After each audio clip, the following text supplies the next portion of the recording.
Assalamualaikum warahmatullahi wabarakatuh. Perkenalkan, pada kesempatan kali ini kami akan mempresentasikan mengenai laporan final dari NZWP 3K Kecamatan Sedati. Sebelumnya, mungkin kami akan memperkenalkan diri terlebih dahulu. Perkenalkan, nama saya Dania Putri Alifa, NRP 1008. Saya Ninda Deisa, NRP 1157. Saya Disyafira Ramadanti, NRP 1136. Saya Larasati Indonesia, NRP 1140. Saya Tiara Maniza, NRP 1134. Saya Yudia Pemita Sarasati, NRP 1084. Saya Nindya Sakina, NRP 1156. Selanjutnya yaitu ada tujuan, kebijakan, dan strategi. Pertama ada visi kita, yaitu mewujudkan pengelolaan sumber daya pesisir Kecamatan Sedati yang berkelanjutan untuk meningkatkan kesejahteraan masyarakat dalam merespon dampak dari rencana pembangunan P3 dari Juanda. Yang ada misi kami juga yang ada 3. Yang pertama ada pengelolaan sumber daya pesisir yang berkelanjutan, peningkatan kesejahteraan masyarakat, dan yang terakhir ada mewujudkan kawasan pesisir yang tanggap dampak rencana pembangunan Juanda T3 dan T4. Ini ada tujuan kebijakan dan strategi. Yang pertama itu ada misi kita, bisa dilihat pada slide, yaitu ada tujuan kebijakan dan strateginya. Ini ada misi yang kedua, dan yang ini ada misi ketiga. Selanjutnya dari rencana struktur ruang. Nah, untuk substansi di NZWP 3K sendiri, rencana struktur ruang ini dibedakan menjadi 2, yaitu ada susunan pusat pertumbuhan kelautan dan juga ada susunan sarana dan juga prasarana kelautan. Untuk susunan pusat pertumbuhan kelautan, di sini ada pusat pertumbuhan kelautan dan juga perikanan. Yang kedua ada pusat industri perikanan dan juga kelautan. Nah, untuk pusat pertumbuhan kelautan dan juga perikanan yang pertama itu ada pelabuhan perikanan, di mana di sini menggunakan analisis dari Permen KP nomor 8 tahun 2012. Nah, di Permen KP ini standar untuk pelabuhan perikanan itu dibedakan menjadi 3, yaitu fasilitas pokok, fasilitas fungsional, dan juga fasilitas penunjang. Untuk mayoritas pelabuhan perikanan yang ada di wilayah perencanaan ini didominasi berada di Desa Gesik Cemandi, di mana di Desa Gesik Cemandi ini ada 3 pelabuhan perikanan dari 4 pelabuhan perikanan yang ada di Kecamatan Sedati. Nah, untuk fasilitas-fasilitasnya ini sudah lengkap, mulai dari fasilitas pokok seperti dermaga kapal, kapal penangkapan ikan. Untuk fasilitas fungsionalnya ada kantor pengawal TPI, dan fasilitas penunjangnya ada musola, toilet, dan juga TPS. Nah, pusat pertumbuhan kelautan dan juga perikanan selanjutnya ada kegiatan usaha pergaraman, di mana di sini untuk total luas lahan tambak di wilayah perencanaan itu ada 351,59 hektar dengan luas area produksi sebanyak 162,5 hektar. Untuk selanjutnya di sini ada destinasi wisata. Nah, berdasarkan hasil analisis yang sudah dilakukan untuk wilayah perencanaan di sini sesuai untuk diadakan destinasi wisata berupa rekreasi mangrove. Nah, rencananya nanti untuk destinasi wisata berupa wisata mangrove ini dibuat seperti gambar berikut, yang dimana pertama ada wisata menggunakan speedboat dan juga jembatan yang melalui hutan mangrove. Selanjutnya untuk pusat industri perikanan dan juga kelautan, di sini untuk sentra industri manufaktur ya kita merencanakan industri pengalengan ikan dan juga frozen food, karena di Kecamatan Sedati ini mayoritas komoditas perikanan itu ada udang, kerang, kupang, dan juga keong laut. Nah, rencana penyediaan sentra industri manufaktur ini berada di lokasi Desa Banjarkemuning. Selanjutnya untuk sentra industri pengolahan ikan, ini kami pengolahan ikan ini kami merencanakan untuk industri pengolahan ikan asap dan juga ikan asin yang kami rencanakan berada di Desa Banjarkemuning. Nah, selanjutnya sistem jaringan prasarana dan juga sarana kelautan. Jadi di sistem jaringan prasarana dan sarana kelautan ini terdiri dari sistem jaringan transportasi, sistem jaringan energi dan tenaga listrik, sistem jaringan sumber daya air, dan RRHSR. Di mana kalau misalnya dari alur pelayanannya sendiri, di sini ini buat nelayan regional atau lokal yang lebih difokuskannya. Kemudian untuk jalur penerbangan dan pendaratan ini sesuai dengan Bandara Juanda T3 dan T4-nya penerbangannya jalurnya. Kemudian untuk jaringan pipa bawah laut minyak dan gas bumi ini menyesuaikan dengan kondisi existingnya, di mana ada terbagi menjadi dua, ke arah selatan dan ke arah utara. Kemudian untuk bangunan pengamanannya, karena daerah sini sudah daerah tambak dan sebenarnya tidak terlalu butuh bangunan pengaman, maka difokuskan bangunan pengaman ini rencananya ada di daerah bandara T3 dan T4-nya karena takutnya ada abrasi yang mengganggu. Kemudian untuk KSM wilayah pertahanan, jadi di wilayah Kecamatan Sedat sendiri terdapat ranjau atau daerah yang sebenarnya tidak boleh dilalui oleh karena ini adalah milik TNI AL. Nah, di sini ada daerah tersebut. Nah, jadi di sini merupakan peta dari struktur ruang wilayah pesisir.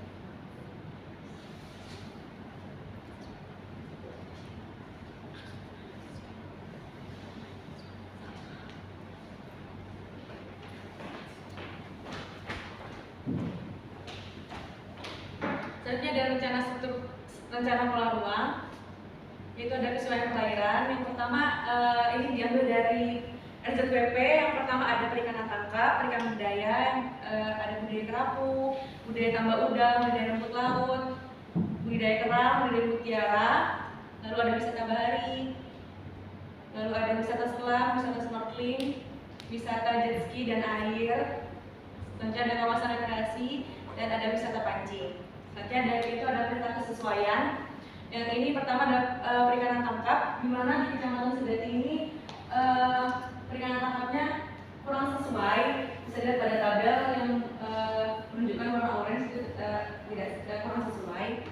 Selanjutnya ada budidaya kerapu. Di Kecamatan Sedati ini ada dua, tidak sesuai dan kurang sesuai, namun didominasi oleh kurang sesuai. Selanjutnya ada budidaya tambak udang. Bisa dilihat pada peta jika di Kecamatan Sedati ini sesuai untuk budidaya tambak udang. Selanjutnya itu yang terakhir ada budidaya rumput laut. Bisa dilihat ini ada tiga, ada tidak sesuai, kurang sesuai, dan sesuai. Namun di Kecamatan Sedati ini didominasi oleh kurang sesuai.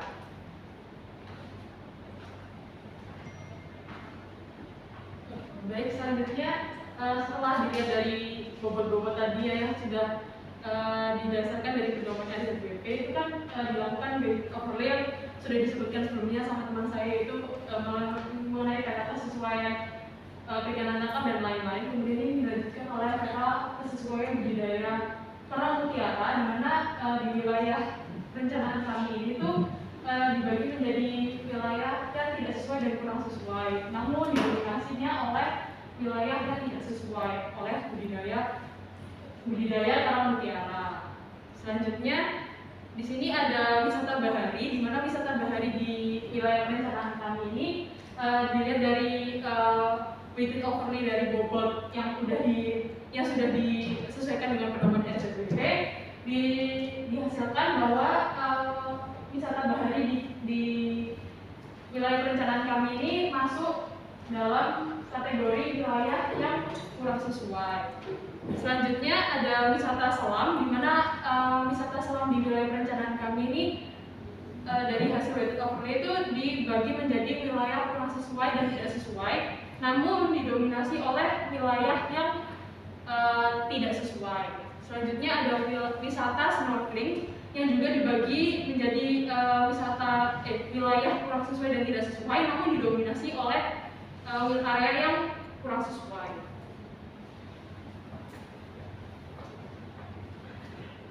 Selanjutnya ada kesesuaian untuk wisata jet ski dan ski air yang didominasi dengan wilayah yang kurang sesuai dan juga ada wilayah yang tidak sesuai. Lalu untuk kawasan rekreasi itu didominasi juga seluruhnya itu dari wilayah yang sesuai. Lalu yang terakhir untuk wisata pancing itu didominasi dengan wilayah yang kurang sesuai. Selanjutnya pola ruang yang akan dijelaskan oleh teman saya. Oke, jadi berdasarkan analisis kesesuaian yang sudah kita lakukan, di sini terlihat peta pola ruang yang kalau dihitung ya sebenarnya ini ada dekat bandara itu sendiri. kawasan konservasi, kemudian ada migas, minyak dan gas, yang ini minyak dan gas yang umum, yang ini ranjau, kemudian di sini ada budidaya rumput laut, dan yang di sebelah sini adalah perikanan tangkap. Lalu di situ juga ada wisata, zona pariwisata. Nah, untuk arahan pengembangan dari zona pariwisata itu sendiri, jadi sebenarnya kita arahkan zona pariwisata berada di letaknya di kawasan konservasi mangrove sehingga bisa terintegrasi dengan kawasan mangrove itu sendiri, yang dimana arahannya sendiri diharapkan tidak bertentangan dengan budaya dan kearifan lokal dan diharapkan bisa meningkatkan perekonomian dan juga menjadi tempat kesadaran dan edukasi bagi masyarakat untuk mewujudkan wisata bahari yang optimal. Kemudian zona pertambangan minyak dan gas sendiri, bahwa ini sebenarnya karena arahannya dari atas ya, dari pendiri itu. Jadi pertambangan minyak dan gas sudah dari sana, itu juga ini pengembangan arahan pengembangannya sendiri adalah pertambangan yang dilakukan melalui penelitian mengenai teknologi pengolahan migas dan untuk meningkatkan nilai tambah produk migas. Yang mana pengawas perizinannya itu harus diawasi langsung oleh daerah dan menteri yang dilakukan oleh para pelaku usaha. Dan kemudian ada zona perikanan budidaya. Di sini zona perikanan budidayanya adalah dari berdasarkan analisis kesesuaian ada budidaya rumput laut, di mana yang diperbolehkan di sini harus berkaitan dengan kegiatan konservasi maupun perlindungan keanekaragaman hayati. Dan pengembangan kawasannya itu harus diintegrasikan dengan usaha-usaha terkait baik existing maupun potensial dan juga pengawasan terhadap pembuangan limbah.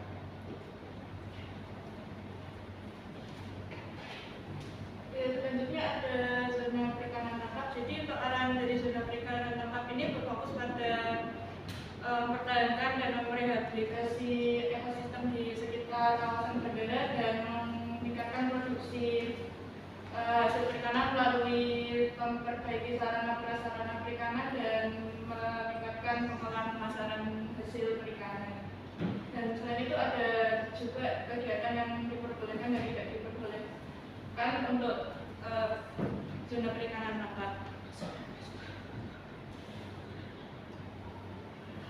Kemudian zona permukiman, jadi untuk arahan zona permukiman ini lebih kepada pemeliharaan fasilitas berupa sarana prasarana penunjang zona permukiman dan juga menyediakan fasilitas berupa tempat tinggal untuk warga yang terdampak dari pengembangan bandara juga. Jadi terus kemudian ada zona perikanan budidaya. Jadi untuk arahannya sendiri itu menetapkan kegiatan yang diperbolehkan asalkan itu masih melestarikan dan mempertahankan wilayah konservasi. Kemudian yang kedua itu pengembangan kawasan budidaya yang diintegrasikan dengan usaha-usaha terkait yang baik existing maupun potensial. Kemudian yang ketiga itu pengawasan terhadap pembuangan limbah dari adanya zona perikanan budidaya. Kemudian yang terakhir itu zona bandar udara. Jadi untuk arahannya sendiri itu yang pertama itu mengupayakan untuk pengembangan bandara itu tidak memonetasi zona mangrove yang terlalu banyak. Kemudian untuk yang selanjutnya itu pemanfaatan ruang zona bandara itu harus mengedepankan potensi dan kelestarian lingkungan. Jadi ada beberapa batasan seperti ada side development yang minimal 40% dan penunjang kawasan bandar udara maksimal 40%.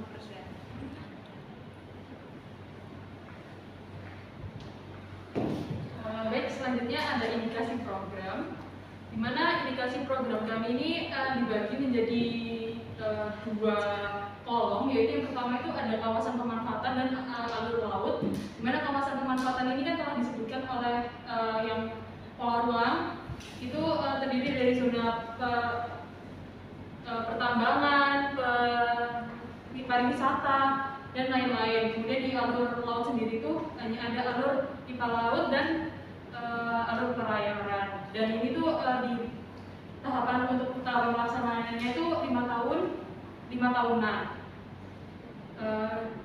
Indikasi program dapat dilihat pada link yang tertera pada presentasi.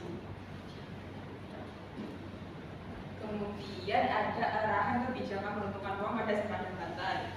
Jadi pada intinya di arahan pemanfaatan ruang sepanjang pantai ini bisa dibagi menjadi arahan pemanfaatan ruang tepi pantai yang mana bisa disesuaikan dengan jenis-jenis gelombang yang ada di sepanjang pantai untuk kawasan non permukiman, yang di sendiri permukimannya itu tidak di pinggir pantai. Jadi ini disesuaikan untuk jaraknya sempadan pantai itu dibolehkan berapa dalam meter. Kemudian arahan kawasan sempadan pantai untuk fungsi perlindungan, di mana karena daerahnya Sedati di pantai utara Jawa Timur, jadi indikasinya itu disesuaikan dengan karakteristiknya, di mana arah kebijakannya nantinya perlindungan kawasan sempadan pantai itu bisa 100 meter dari pasang tertinggi dan dilarang melakukan alih fungsi lindung yang menyebabkan kerusakan di kawasan atas pantai dan juga penanaman bakau di kawasan yang potensial untuk menambah kawasan air.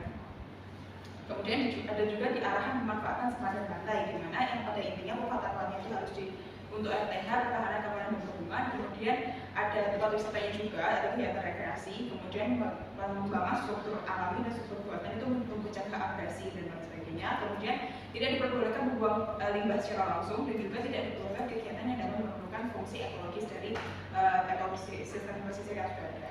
Yang mana pemanfaatan sempadan pantai itu dibolehkan untuk kegiatan-kegiatan berikut, yaitu konservasi, penelitian dan pengembangan budaya, kawasan pariwisata, usaha perikanan dan kelautan industri, kemudian pertahanan keamanan negara dan kawasan badan udara.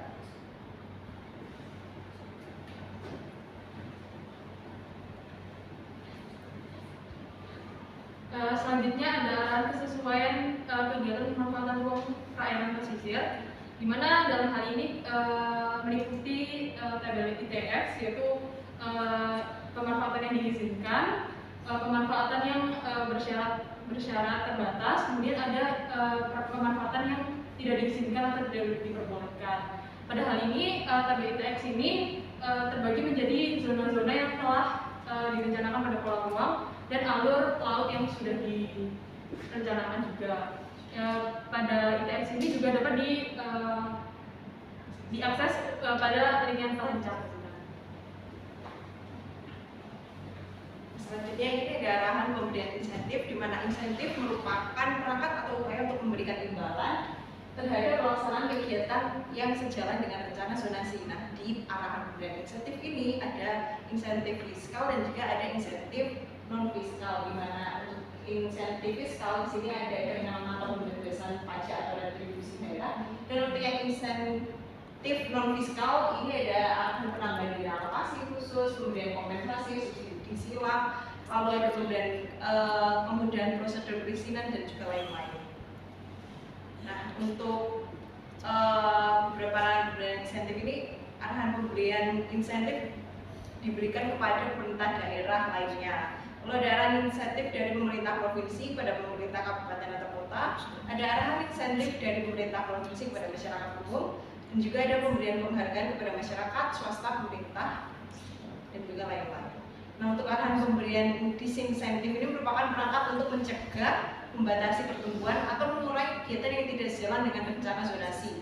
Nah, untuk arahan pemberian disinsentif ini juga ada disinsentif fiskal dan juga disinsentif non fiskal. Untuk disinsentif fiskal ini ada merupakan arahan pengenaan pajak atau retribusi daerah yang tinggi yang disesuaikan dengan besarnya biaya yang dibutuhkan untuk mengatasi dampak. Nah, untuk disinsentif non fiskal ini merupakan arahan untuk pembatasan penyediaan infrastruktur, pengenaan kompensasi dan juga lain-lain.